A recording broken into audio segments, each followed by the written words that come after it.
Hi friends, welcome to Kannada tech. ನಾನು ಮಂಜುನಾಥ್. ಇವತ್ತಿನ ವಿಡಿಯೋದಲ್ಲಿ ಏನ್ ನೋಡ್ತೀವಿ ಅಂದ್ರೆ ಇದೊಂದು ತುಂಬಾ ಲೈಟ್ ವೈಟ್ ಲ್ಯಾಪ್ಟಾಪ್ ಆಗಿದೆ. ಸೊ ಯಾವ್ದಪ್ಪ ಇದು ಲ್ಯಾಪ್ಟಾಪ್ ಅಂತ ನೋಡೋದಾದ್ರೆ HP Pavilion Aero ಅಂತ. ಸೊ ಈ ಒಂದು ಲ್ಯಾಪ್ಟಾಪ್ AMD Ryzen 5 ನ ಒಂದು ಪ್ರೊಸೆಸರ್ ನ ಜೊತೆಗೆ ಬರ್ತಾ ಇದೆ.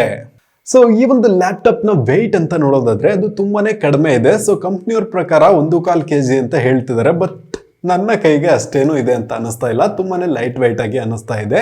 ಹಾಗೂ ಈ ಒಂದು ಲ್ಯಾಪ್ಟಾಪ್ ಏನಿದೆ ಇದು ಯಾರಿಗೆಲ್ಲ ಯೂಸ್ ಆಗುತ್ತೆ ಅಂತ ನೋಡೋದಾದ್ರೆ ಆಫೀಸ್ ವರ್ಕ್ ಆ ತರ ಮಾಡೋರಿಗೆ ತುಂಬಾನೇ ಯೂಸ್ ಆಗುತ್ತೆ. ಯಾವಾಗ್ಲೂ ವೆಬ್ ಬ್ರೌಸಿಂಗ್ ಮಾಡೋದಿದೆ, ಹಾಗೂ ನಾವು ಎಲ್ಲಾ ಕಡೆ ಲ್ಯಾಪ್ಟಾಪ್ ಅನ್ನ ತಗೊಂಡು ಹೋಗ್ಬೇಕು. ಸೊ ಈ ತರ ಎಲ್ಲ ಕೆಲಸಗಳು ತುಂಬಾ ಇರುತ್ತಲ್ವಾ, ಸೊ ಅವರಿಗೆ ಇದು ತುಂಬಾನೇ ಯೂಸ್ ಆಗುತ್ತೆ.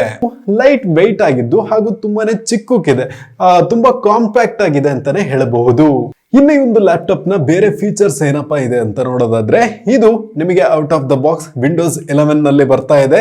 ನಿಮಗೆ ಫ್ರೀ ಅಪ್ಗ್ರೇಡ್ ಸಪೋರ್ಟ್ ಇದೆ ಲೈಫ್ ಟೈಮ್ ತನಕ. ಹಾಗೂ ಬ್ಯಾಟ್ರಿ ಬ್ಯಾಕಪ್ ಅಂತ ನೋಡೋದಾದ್ರೆ ಕಂಪ್ನಿಯವ್ರು ಹೇಳ್ತಾರೆ ನಿಮಗೆ 10 ಗಂಟೆ ತನಕ ಚಾರ್ಜ್ ನಿಲ್ಲುತ್ತೆ ಅಂತ. ಬಟ್ ಯೂಸ್ ಮಾಡಿ ಎಲ್ಲ ನೋಡಿದಾಗ ನಿಮಗೆ ಆಲ್ಮೋಸ್ಟ್ 6 ಗಂಟೆಗಳ ಕಾಲ ಚಾರ್ಜ್ ನಿಲ್ಲುತ್ತೆ. ಸೊ ಒಳ್ಳೆ ಒಂದು ಪರ್ಫಾರ್ಮೆನ್ಸ್ ಅಂತಾನೆ ಹೇಳ್ಬಹುದು. ಸೊ ನಿಮ್ಮ ಯೂಸೇಜ್ ಮೇಲೆ ಡಿಪೆಂಡ್ ಆಗುತ್ತೆ. ಸೊ ಇದರಲ್ಲಿ ನೀವು ಗೇಮಿಂಗ್ ಎಲ್ಲ ಆಡ್ತೀರಾ ಅಂದ್ರೆ ನಾನು ಇದಕ್ಕೆ ರೆಕಮೆಂಡ್ ಮಾಡಲ್ಲ. ಯಾಕೆ ಅಂತ ನೋಡೋದಾದ್ರೆ AMD ರೇಡಿಯೋನ ಇಂಟಿಗ್ರೇಟೆಡ್ ಗ್ರಾಫಿಕ್ಸ್ ಕಾರ್ಡ್ ಮಾತ್ರ ಯೂಸ್ ಮಾಡಿದ್ದಾರೆ. So high level graphic card ಎಲ್ಲ ಯೂಸ್ ಮಾಡಿಲ್ಲ. ಇನ್ನು ನೆಕ್ಸ್ಟ್ ಪರ್ಫಾರ್ಮೆನ್ಸ್ ಅಂತ ನೋಡೋದಾದ್ರೆ ನಾನು ಮೊದಲೇ ಹೇಳ್ದಂಗೆ AMD ನ Ryzen 5 ಪ್ರೊಸೆಸರ್ ನ ಜೊತೆಗೆ ಬರ್ತಾ ಇದೆ. ಸ್ಪೀಡ್ ಅಂತ ನೋಡೋದಾದ್ರೆ 4.2 GHz ಸ್ಪೀಡ್ ನಲ್ಲಿ ರನ್ ಆಗುತ್ತೆ. ಇದೊಂದು ಎಕ್ಸಾ ಕೋರ್ ಪ್ರೊಸೆಸರ್ ಆಗಿದೆ. ಹಾಗೂ ಇದರಲ್ಲಿ ನಮಗೆ 16 MB ನ ಒಂದು ಕ್ಯಾಶ್ ಮೆಮೊರಿಯನ್ನ ಕೊಡ್ತಿದ್ದಾರೆ. ಇನ್ನು ಇದರಲ್ಲಿ 16 GB DDR4 RAM ಅನ್ನ ಕೊಡ್ತಿದ್ದಾರೆ. ಇದರ ಸ್ಪೀಡ್ ಅಂತ ನೋಡೋದಾದ್ರೆ 3200 MHz ಸ್ಪೀಡ್ ನಲ್ಲಿ ರನ್ ಆಗುತ್ತೆ. ಸ್ಟೋರೇಜ್ ಅಂತ ನೋಡೋದಾದ್ರೆ ಇದರಲ್ಲಿ ನಮಗೆ 500 GB SSD ಅನ್ನ ಕೊಡ್ತಿದ್ದಾರೆ. ಸೊ ಈ ಒಂದು ಲ್ಯಾಪ್ಟಾಪ್ ಏನಿದೆ ಇದು ತುಂಬಾನೇ ಸ್ಪೀಡ್ ಆಗಿ ವರ್ಕ್ ಆಗುತ್ತೆ. ಇದರಲ್ಲಿ ನೀವು ಫೋಟೋಶಾಪ್ ಮತ್ತು ವಿಡಿಯೋ ಎಡಿಟಿಂಗ್ ಎಲ್ಲ ಒಂದ್ ಮಟ್ಟಿಗೆ ಚೆನ್ನಾಗಿ ಮಾಡ್ಕೊಬಹುದು. ಹಾಗೂ ಇದರಲ್ಲಿ ನಮಗೆ ಫಿಂಗರ್ ಪ್ರಿಂಟ್ ಸಪೋರ್ಟ್ ಅನ್ನ ಕೂಡ ಕೊಟ್ಟಿದ್ದಾರೆ. ಸೊ ಇದು ಕೂಡ ಒಳ್ಳೆ ವಿಷಯ ಅಂತಾನೆ ಹೇಳ್ತೀನಿ. ಇನ್ನು ಇದರ ಒಂದು ಡಿಸ್ಪ್ಲೇ ಅಂತ ನೋಡೋದಾದ್ರೆ 13.3 ಇಂಚ್ ನ ಒಂದು ಕ್ವಾಡ್ HD IPS ಡಿಸ್ಪ್ಲೇನ ಕೊಟ್ಟಿದ್ದಾರೆ 400 ನಿಟ್ಸ್ ಇಂದು. ಸೊ ಕ್ವಾಲಿಟಿ ಎಲ್ಲ ಒಂದ್ ಮಟ್ಟಿಗೆ ಓಕೆ ಅಂತಾನೆ ಹೇಳ್ಬಹುದು. ಮತ್ತು 720 ಪಿಕ್ಸೆಲ್ ನ ಒಂದು ವೆಬ್ ಕ್ಯಾಮ್ ಅನ್ನ ಕೊಟ್ಟಿದ್ದಾರೆ. ಸೊ ಕ್ವಾಲಿಟಿ ಅಷ್ಟೇನು ಚೆನ್ನಾಗಿರಲ್ಲ, ಎಲ್ಲಾ ಲ್ಯಾಪ್ಟಾಪ್ ನಲ್ಲೂ ಆಲ್ಮೋಸ್ಟ್ ಚೆನ್ನಾಗಿರಲ್ಲ ಅಂತಾನೆ ಹೇಳ್ಬಹುದು. ಇನ್ನು ನೆಕ್ಸ್ಟ್ ಇದರಲ್ಲಿ ನಮಗೆ ವೈಫೈ ನ 6 ಸಪೋರ್ಟ್ ಅನ್ನ ಕೊಟ್ಟಿದ್ದಾರೆ. ಹಾಗೂ ಬ್ಲೂಟೂತ್ ವರ್ಷನ್ 5.2 ಅನ್ನ ಕೊಟ್ಟಿದ್ದಾರೆ. ಸೊ ಇದು ಕೂಡ ಒಂದು ಕನೆಕ್ಟಿವಿಟಿಗೆ ಒಂದು ಲೇಟೆಸ್ಟ್ ಹಾರ್ಡ್ವೇರ್ ಅನ್ನ ಹೊಂದಿದೆ.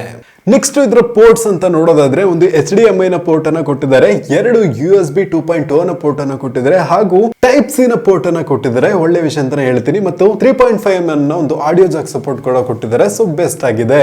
ಸೊ ಈ ಒಂದು ಲ್ಯಾಪ್ಟಾಪ್ ನ ಜೊತೆಗೆ ಮೈಕ್ರೋಸಾಫ್ಟ್ ಆಫೀಸ್ ಹೋಮ್ ಎಲ್ಲ ಇರುತ್ತಲ್ವಾ, ಸೊ ಅದನ್ನೆಲ್ಲ ನಿಮಗೆ ಫ್ರೀ ಆಗಿ ಇದರಲ್ಲೇ ಕೊಟ್ಟಿದ್ದಾರೆ. ಸೊ ಒಳ್ಳೆ ವಿಷಯ ಅಂತಾನೆ ಹೇಳ್ತೀನಿ. ಸೊ ಮೊದಲೇ ಹೇಳ್ದಂಗೆ ಈ ಒಂದು ಲ್ಯಾಪ್ಟಾಪ್ ಯಾರಿಗೆಲ್ಲ ಯೂಸ್ ಆಗುತ್ತೆ ಅಂತ ನೋಡೋದಾದ್ರೆ ಯಾರೆಲ್ಲ ಜಾಬ್ ಓರಿಯೆಂಟೆಡ್ ವರ್ಕ್ ಇರುತ್ತೋ, for example office works normal ಆಗಿ ಡೇಟಾ ಎಂಟ್ರಿ ಮಾಡೋದು, ಬ್ರೌಸಿಂಗ್ ಮಾಡೋದು, ಮೇಲಿಂಗ್ ಮಾಡೋದು, ಮತ್ತೆ ಫೋಟೋ ಎಡಿಟಿಂಗ್ ಕೂಡ ಬೆಸ್ಟ್ ಆಗಿ ಮಾಡ್ಕೊಬಹುದು. ಸೊ ಈ ತರ ಕೆಲಸ ಎಲ್ಲ ಮಾಡೋರಿಗೆ ಇದು ಬೆಸ್ಟ್ ಆಗಿರುತ್ತೆ. ಇನ್ನು ನೆಕ್ಸ್ಟ್ ಸ್ಟೂಡೆಂಟ್ ಪಾರ್ಟ್ ಅಂತ ನೋಡೋದಾದ್ರೆ ಸ್ಟೂಡೆಂಟ್ಸಿಗೂ ಕೂಡ ಇದೊಂದು ಬೆಸ್ಟ್ ಲ್ಯಾಪ್ಟಾಪ್ ಆಗಿರುತ್ತೆ. ಹಾಗೂ ನೀವೇನಾದ್ರೂ ಗೇಮಿಂಗ್ ಆಡ್ತೀರಾ ಅಂದ್ರೆ ಸೊ ಗೇಮಿಂಗ್ ಇದು ರೆಕಮೆಂಡೆಡ್ ಅಲ್ಲ.